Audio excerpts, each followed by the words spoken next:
has used ChatGPT before? And the options are yes and yes. Has anyone honestly not used it before? Yeah, that's what I thought. Cool. So we're going to be talking about large language models, right? And the kind like, obviously we've used front end sort of powered app like ChatGPT, but obviously under the hood there are large language models. So we'll talk about Weaviate and large language models and how they work together. So I'm going to talk about what Weaviate is and some of the technologies that kind of power it, right? So what a vector is, vector databases, and I swear I will not bore you with a lot of the technical stuff because I know it's not always relevant for everybody, but I'll go through a little bit of it because it'll help make sense of this talk and the amazing one that Zain's going to give just after. And then we'll go on to have a bit of a demo, and we'll talk about the exciting stuff, like the really, really cool stuff, which is how you use Weaviate and large language models. We call that retrieval augmented generation. And of course, because data scientists love amazing sounding acronyms, it's called RAG. Nothing says this is really high-end stuff like RAG. Hey, have you tried RAG? But it is what it's called. And that's where it is. And I've got some examples with real data. So let's get on to this app that I built on the train. So this is the front end of an app that I built on the train on the way here. So front end that I built on the train for stuff that I built earlier.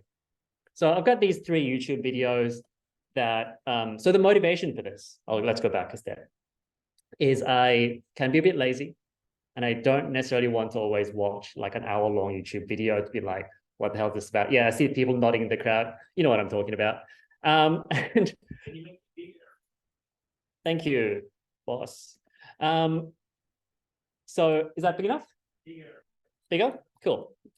Okay, so the motivation is that, and I've pre-ingested these YouTube videos. The first 2 are university lectures, I know, exciting, and the last one is a game review, right? So, but the idea is that all this data has been ingested into a Weaviate database, so you can kind of talk to it. And if you've used ChatGPT before, as you've all said kindly that you did, you would have noticed that there's a couple of sort of limitations of it, right? It doesn't know things past its training date of September 2021, as it will tell you, and now as many websites have that because people use ChatGPT generated data. So these videos, the first 2 are from the last couple of months, I think, and the last one is a review of a game called Star something or other that's come out this week or something. And so let's see. So if I say, what is this video about? And that's the first video. So what this is going to do is to perform a search in Weaviate, grab the relevant information that will ground the truth for a language model and send it to a language model. And this video is a lecture about GPT models, right? It's by folks at Stanford. And it talks about what it is. And again, without having to watch this whole video, just in a couple of seconds, right? I was able to get the gist of what this is about. And I can say, well, what's the second? Oh, let's go to the second video. And this is about a different technique that's related to large language models. The algorithm, I believe, is called Gorilla. And I can say something like, what does this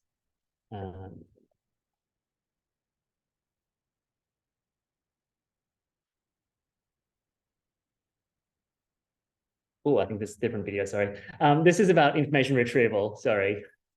What does information retrieval do in the context of language models? But the point here, sorry. I think it'll be okay, actually. And that's one of the cool things about these models is that they are robust to things like typos, things like your data, people using different verbiage, and so on, right? So it says here that natural language processing is revolutionizing information retrieval, and it's about able to process that information that's relevant to us and synthesize it in a way that makes sense, right? So along the next sort of 15, 20 minutes or so, I'll take you through the journey of how that works and why vector databases are an integral part to making our language models smarter and better. Cool, let's get going. So I've said the word vector database far too many times already. what is a vector? It's just a set of numbers. And again, it's one of those things that you can demystify by just talking about them in plain language. So 1, 0 is a vector. A bunch of floating points numbers like that is a vector. And so is a long sequence of floating point numbers. But who cares? Why are we talking about this? The key here is that they're used to represent some sort of meaning. In the meaning context of text, you can represent what the passage of text means in English or whatever language. And then this is kind of where the analogy starts to get very tricky for people. How do you represent meaning with numbers? And you might be surprised to hear that you've probably done this already. Here's an example. You're probably all familiar with RGB colors, right? See nods, that's a good sign. So 25500 is red, 80, 200, 120 is emerald, and so on.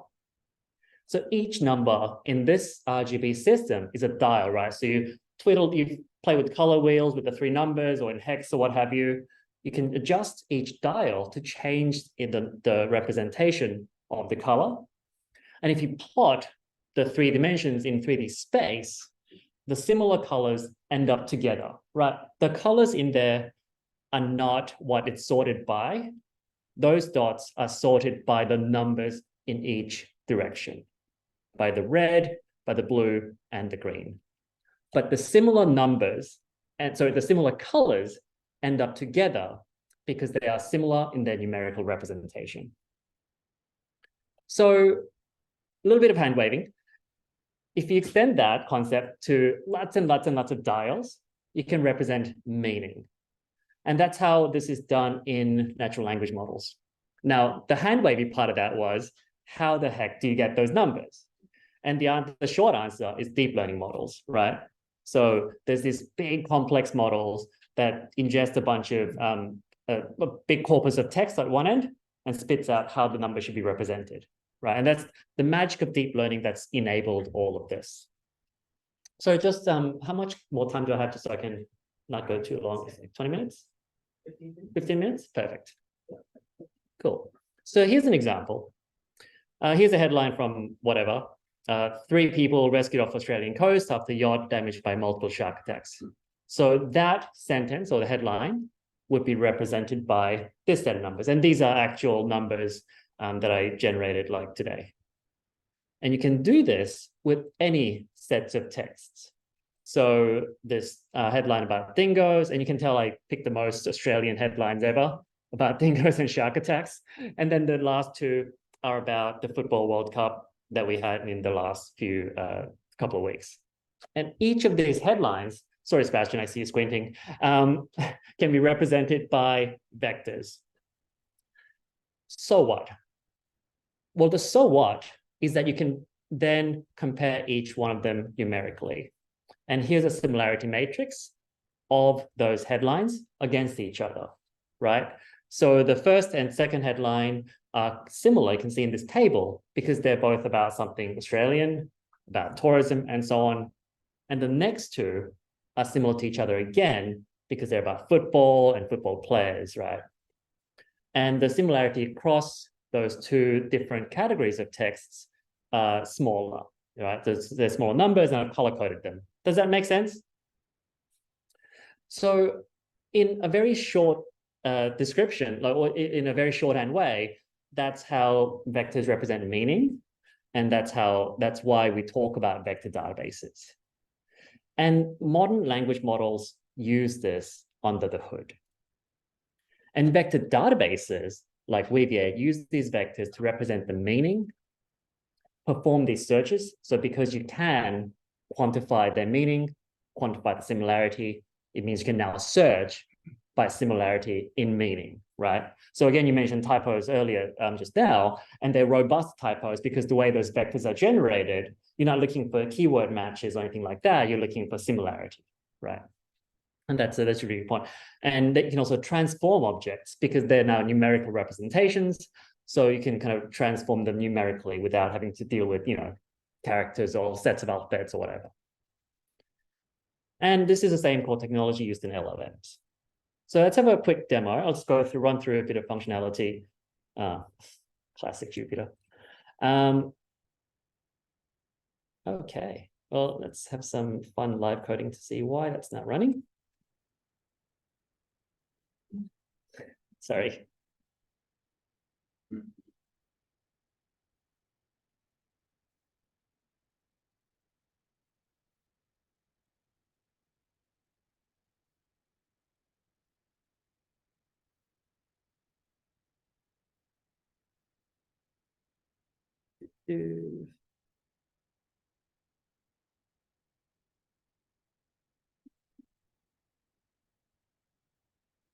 I think almost every time I have a workshop, something different goes wrong.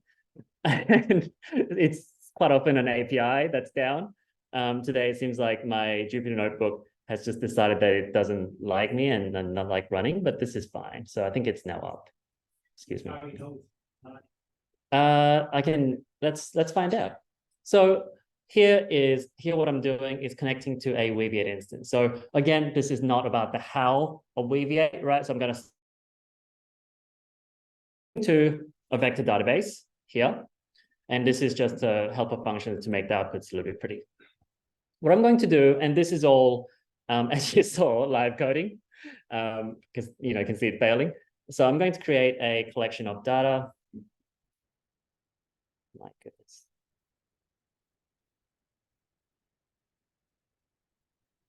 And I'm going to import data in real time. So this is a collection of quizzes, and I'm going to download it in sort of real time right now as we speak.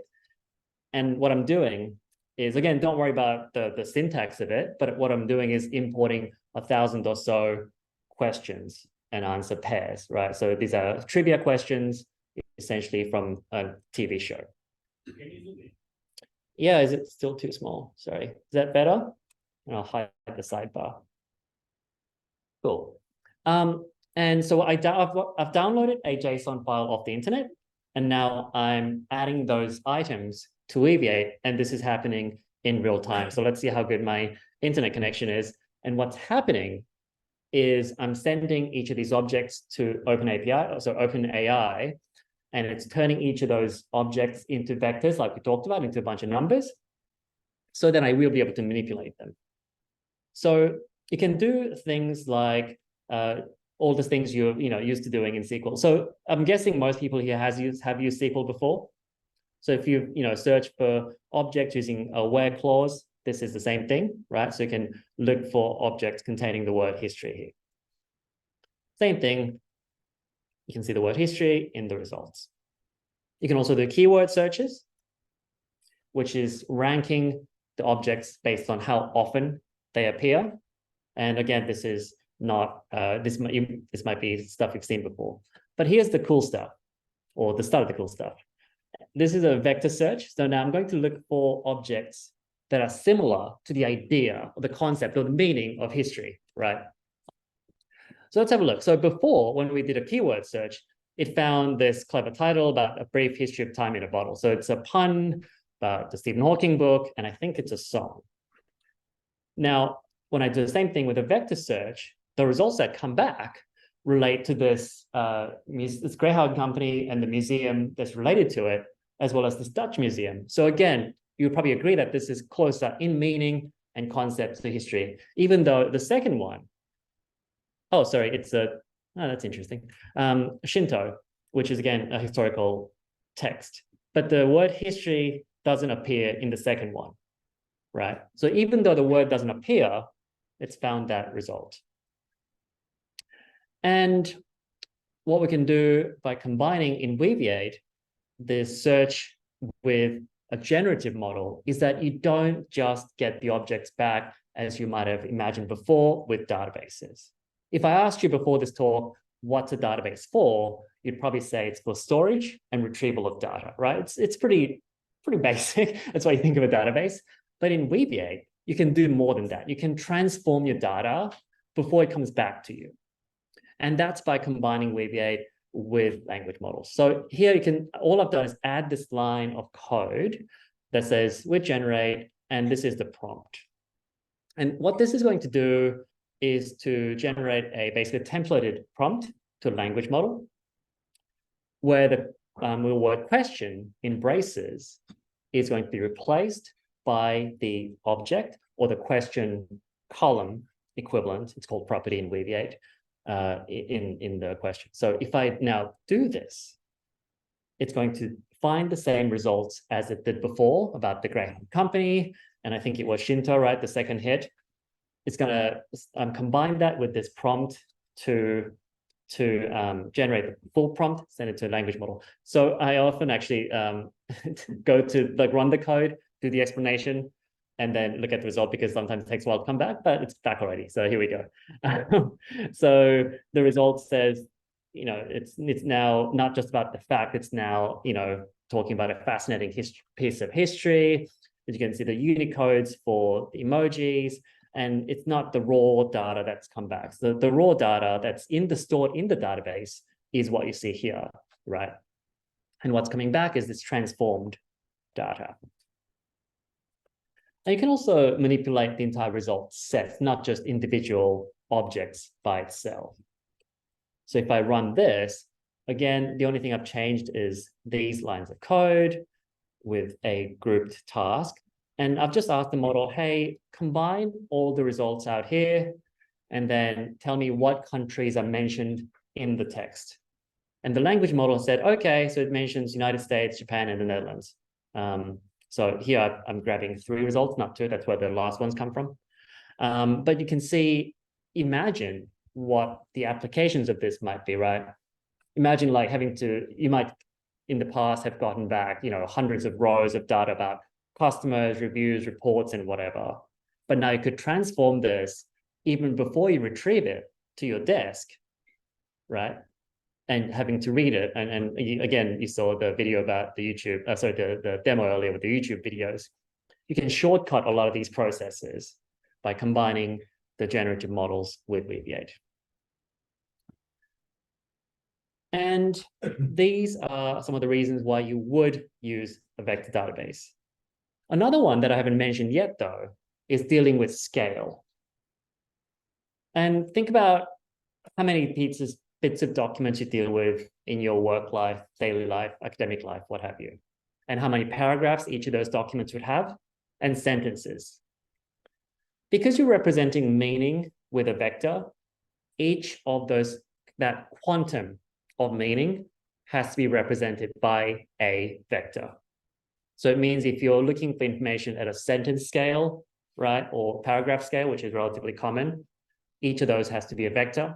And quite often, we see Weaviate users end up with millions, tens of millions, hundreds of millions of vectors in their use case. And one of the things that we are proud of as a company is how well we scale, right? So a lot of tools, they work fine if you're using them for evaluation purposes, and then you try to scale with them, and it quickly becomes infeasible for one reason or another, whether it's speed, whether it's reliability, or whether it's cost. And we think that's something that we do really well at. And I don't know if you're NumPy users, you can do all of this in NumPy. If you have infinite memory, you can have a NumPy array with 1 billion objects. Good luck searching through that iteratively by comparing each pairs. And that's another reason you want a vector database, because it allows for these scalable operations that don't increase in compute requirements linearly, right, in terms of time requirements. And of course, it's a database. So there are things called vector indexes that help you with search operations, but they don't manage your data for you.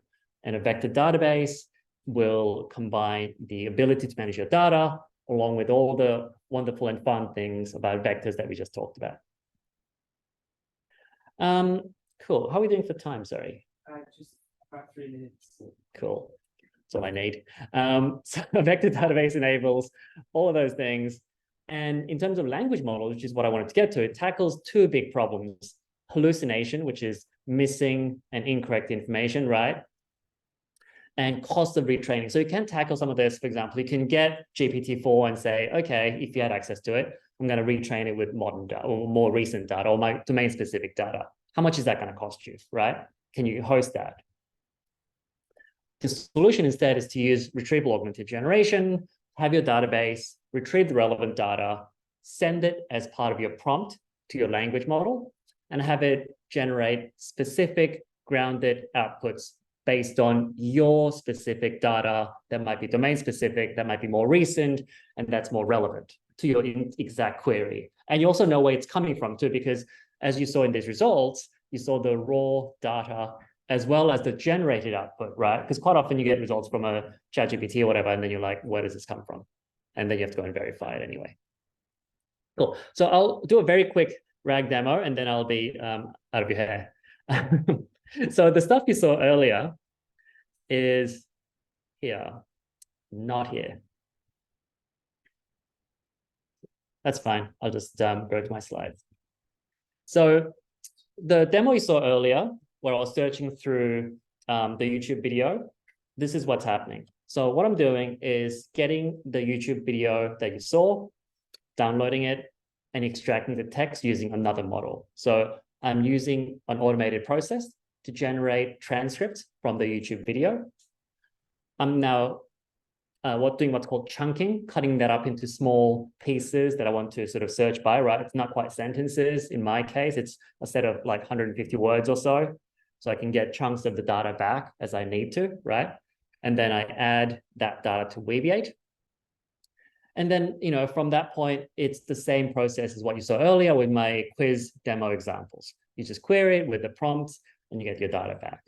And I left these functions in as examples because, and it might look like a fair bit of code, but a lot of it you can see comments and annotations and so on. And extracting data from a PDF is just 7-8 lines of code for me using PyPDF. I chunk that big block of text with 7-8 lines of code, again into blocks of words, import it into Weaviate. That's maybe 10 lines of code or so. And again, it might look longer because I wanted to make sure it's not too wide, right? And then perform queries. And the bottom part you see here is what a query looks like in Weaviate that finds the information, combines it with a prompt, sends it to a language model for responses. So it's an amazing tool, and this tool that I built that I demoed is something that I built for myself, and just happened that it was kind of useful for demos, right? Which was a win-win. So it's a really great tool. I would encourage you, if you're interested in this area at all, to check out our website at weaviate.io. We really like the quick start guide because we wrote it and we think it's in a good place. We had a lot of good feedback on it. That's a really good place to get started. And it does show examples of generative search. So yeah, I would, definitely encourage you to explore that and see where it fits in with your workflow and goals and projects. And obviously, get in touch with us. We have a community Slack and a community forum, lots of really cool users. I'm there, pretty often, just talking to people. So, if I don't see a couple of hundred new faces by next week, I'm going to be very sad. All right, that's it from me. Thanks, everybody.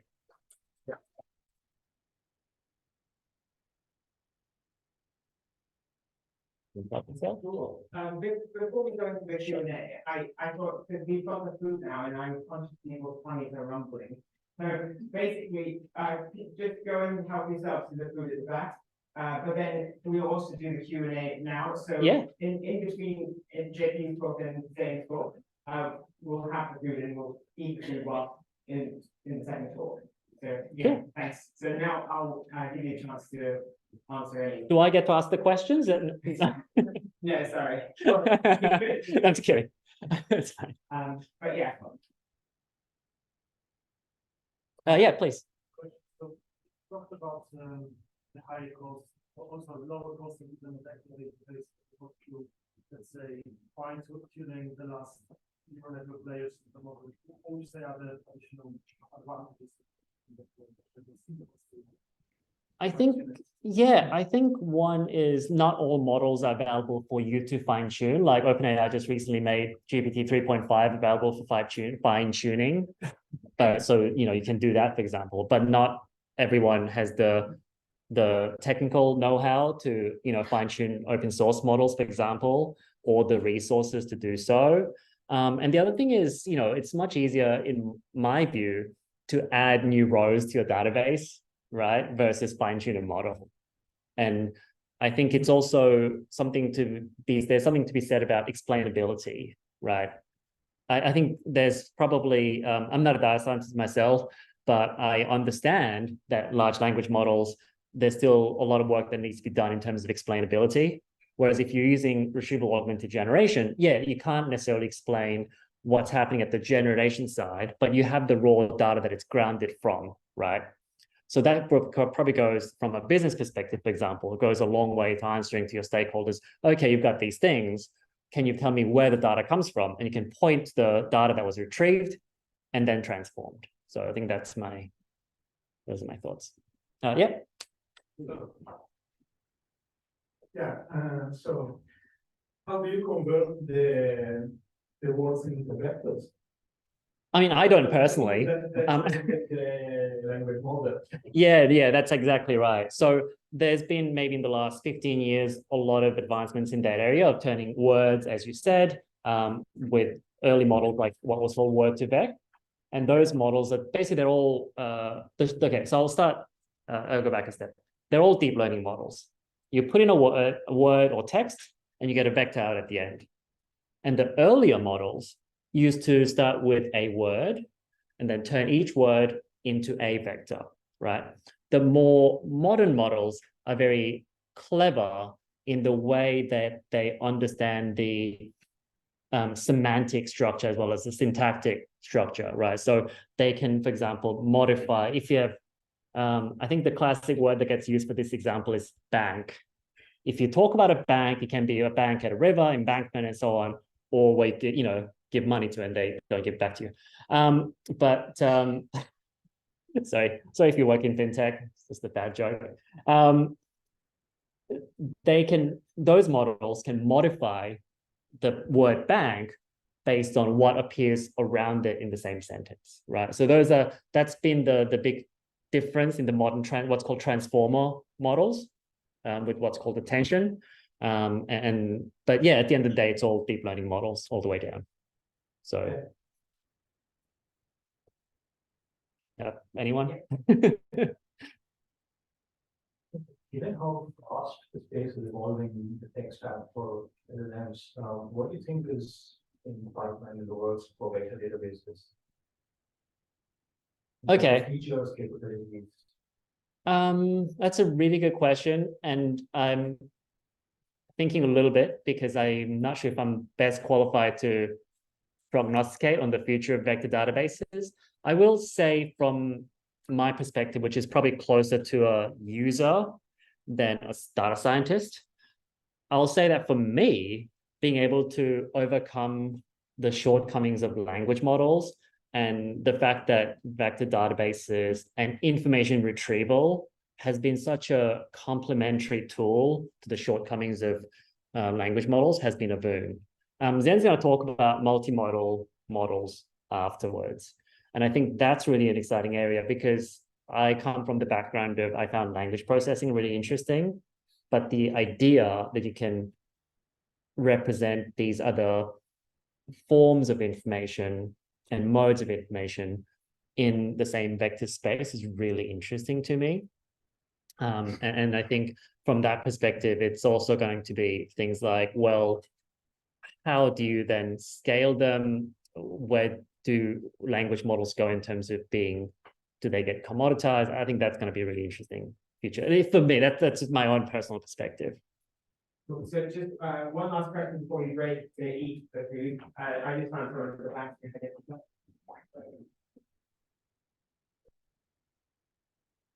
So the vector databases have an option to have an LLM be part of the response or the interface.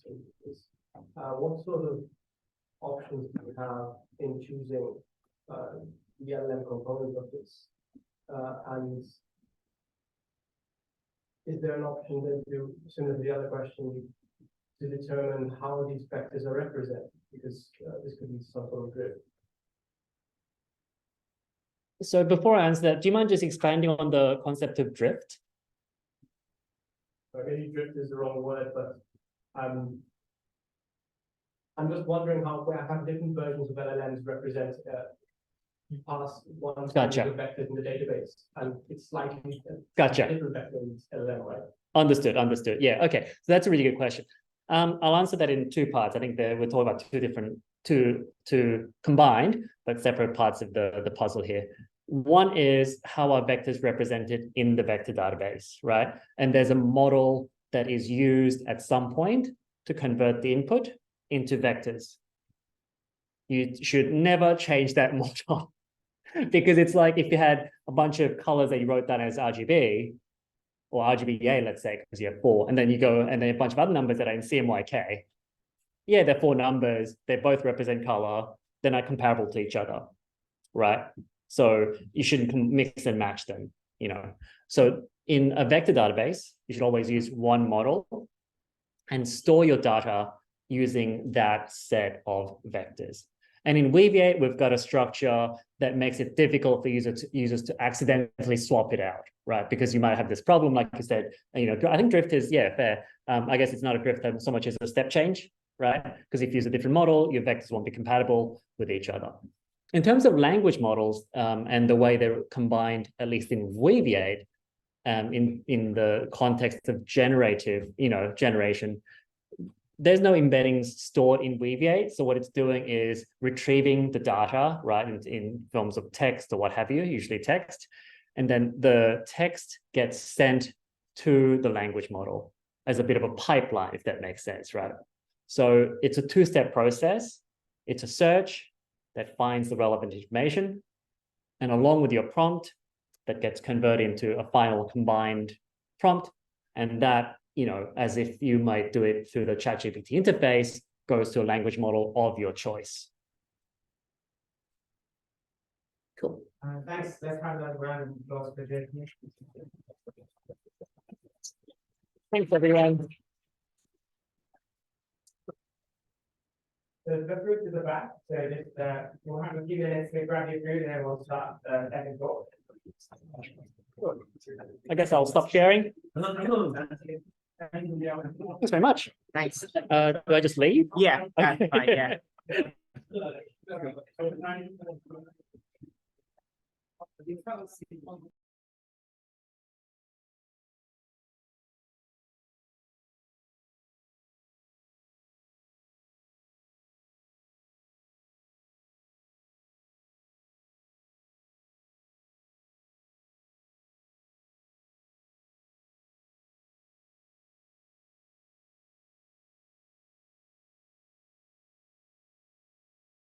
Keep me down. Okay.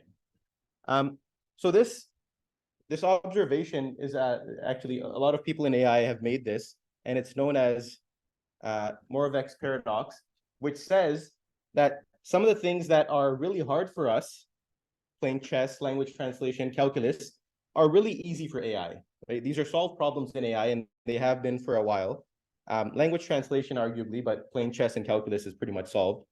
On the other hand, things that are really easy for us are very difficult for AI. So walking, running, smelling even is almost impossible for AI. And the paradox here is that why is it so hard for AI to do these things that we find trivial? Right? We've done all of these things today, whereas AI cannot do. And AI perform calculations at superhuman speeds. Why can't they do this thing? So the idea here is that we're missing something critical before we can get to AI that has the ability to replace humans. And a big part of the field believes that what we're missing here is looking at how AI understands. Right?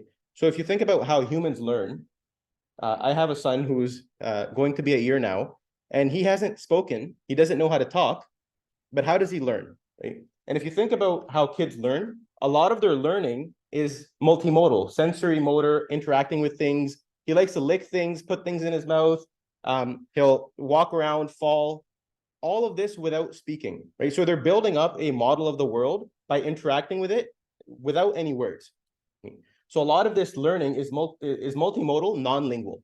You take out language and you bring in everything else, right? Interacting with objects, touching them, feeling them. All of this kind of world model is built up before they start speaking. And the speaking part refines their ability to learn from the world. And so what a lot of people are arguing is that we're missing multimodality. We have large language models. We don't have large multimodal models. Right? We have language models that understand the world through writings, but they don't understand how things feel or how things look. And this is what I wanted to talk about today, right? If we have models that can see, hear, feel, listen, watch videos, then we have a much more powerful avenue towards solving some of these trivially easy problems for humans. So this gets us into talking about multimodal models. So what are multimodal models? JP talked a little bit about taking words and putting them into numbers, turning them into vectors. Multimodal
So this is recent work out of Google, and I think they turned it into a new startup called Osmo.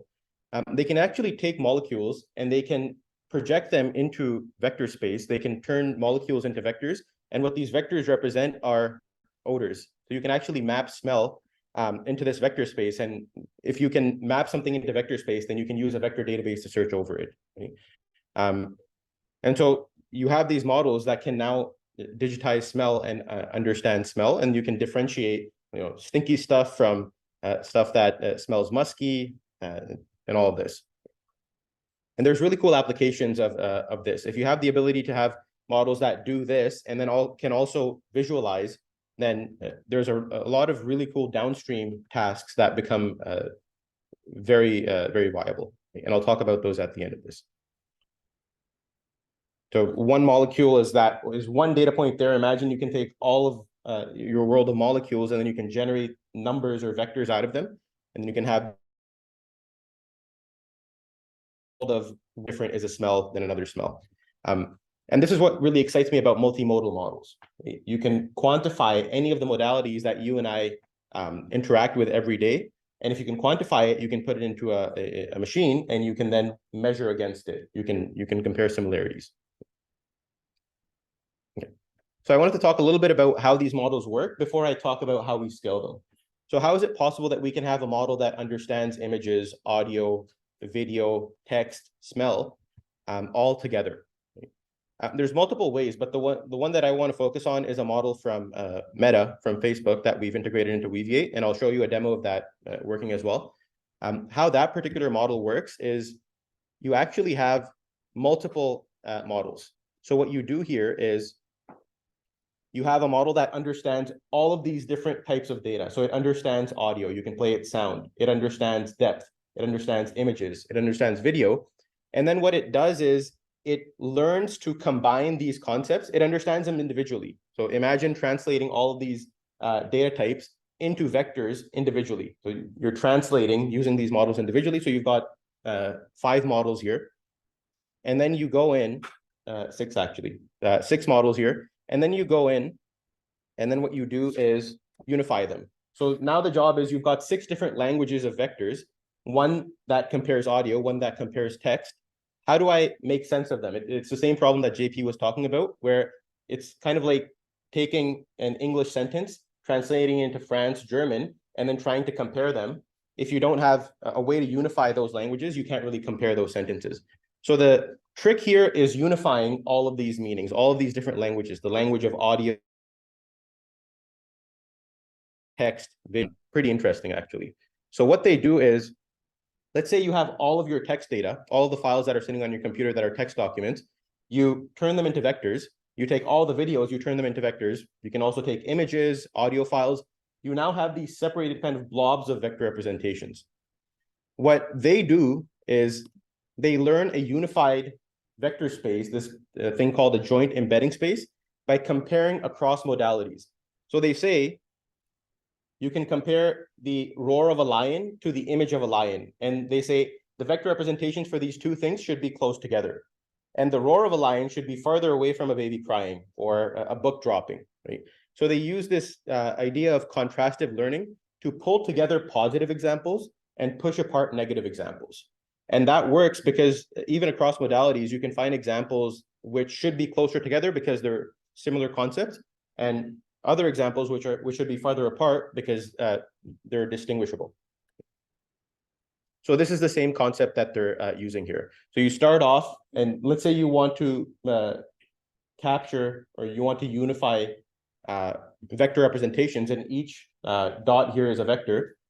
You go in and you say that the blue dot is similar to the green dot. So maybe the blue dot is a vector representation for a lion roaring, and the green dot is an image of a lion. And that red dot is a car or something irrelevant, something negative. So you use this idea of contrastive learning, and you pull that positive example closer to the vector representation, and you move the negative example farther away. And you do this over multiple batches. The way that they do it actually is they take point-by-point comparisons across modalities. So they compare everything to images, and they use images to learn about what that image should sound like, what that image the video of that image should look like, or if you were to describe it in text, how would you describe it in text?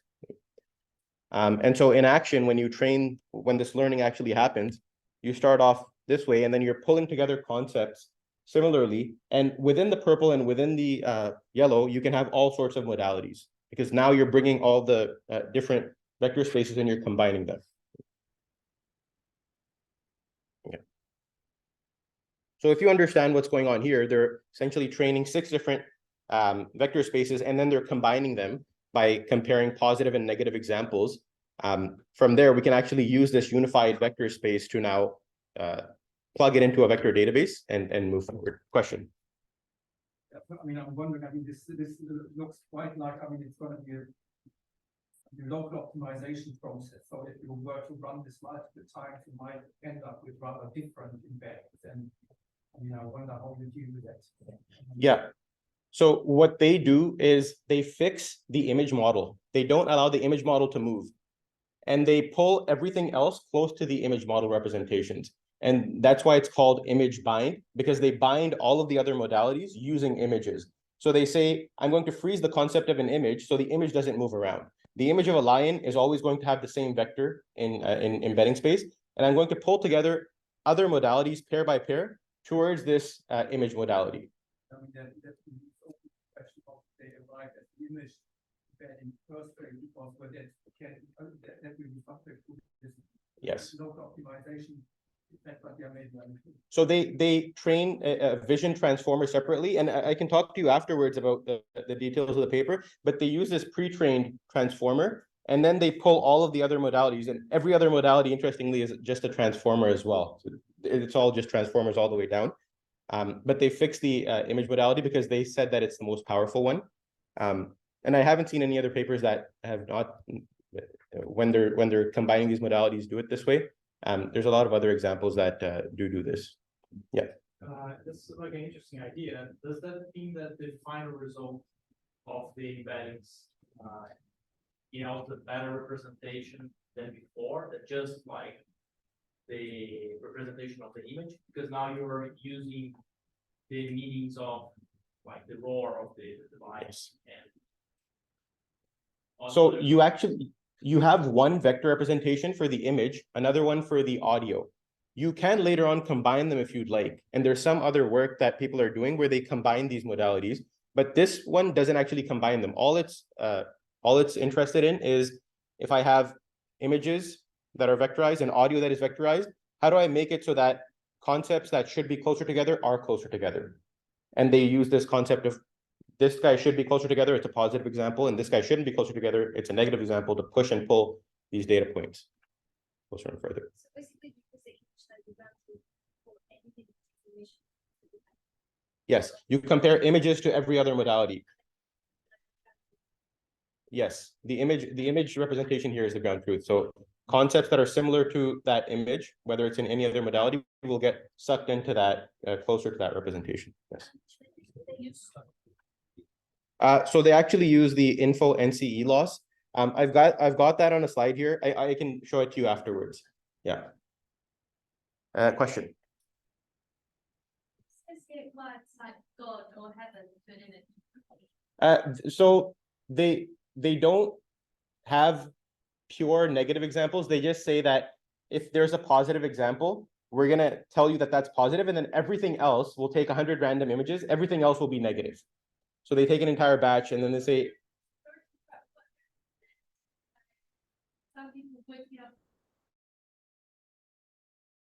model. Yeah. There are biases in the model. All they do is, so they look for easy examples. So for example, if you have a YouTube video, you can separate out the audio of that video and the video of that video. And then they say, these are positive examples. And if I take two unrelated YouTube videos, then the audio and the video are negative examples of each other. Right? There are some cases, of course, because these are human trained models, there are going to be biases. My understanding of God or image of God will be different from other people's understanding of God. But so it is biased in that way. It's not an unbiased model. Yes. Yes. So in this instance, if you said that the non-image vectors are sort of pulled together, concepts are closer to each other, does that mean that the vectors get rewritten, like the actual values get changed within those vectors, the non-image? Yes. So the non-image vectors change. So like, for example, here, this green dot that was farther away, it gets redefined to be closer together. So this is a different vector now, right? Yeah. Yeah. Combining different modes, right? You can. So this is the really cool part, because now you have these vectors, all of these different modalities living in vector space. There's nothing stopping you from adding these vectors together. So you could add the image of a burger and the way it sounds when you eat it, and you can get a combined image audio representation. How do they define, because not every mode will have the same importance of language, so you have that sort of they don't combine them, so they don't combine the vectors. That's what I'm saying. They leave it at this. They just use likeness and distinguishability to pull the vectors closer or push them apart, and they leave it at that. They say that this is a cool application that you can do, and they have some experiments, but they don't actually, yeah, they don't quantify like is it successful.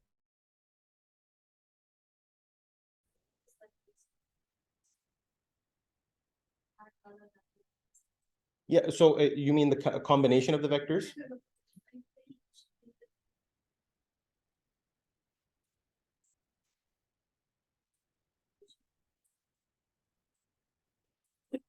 One train rather than one train and a person. So they basically take, they would take a batch and then they would say, these are positive examples. So this image should be close to this concept. So you have positive, negative, and they have a whole batch of this that they train over, and then they go over the entire data set and they try to combine 10 different data sets when they do this. Yeah. And this is really the tricky part, right? How do you take all these different modalities and combine them so that you have one language, one vector language to represent all of them? Yes. Mm-hmm. Why can't we combine features of all the models together and get a single vector? So that's because it's every model generates its own vector language. They might be the same dimension, but they're all different languages. It's kind of like saying if I have a sentence in German, in Urdu, in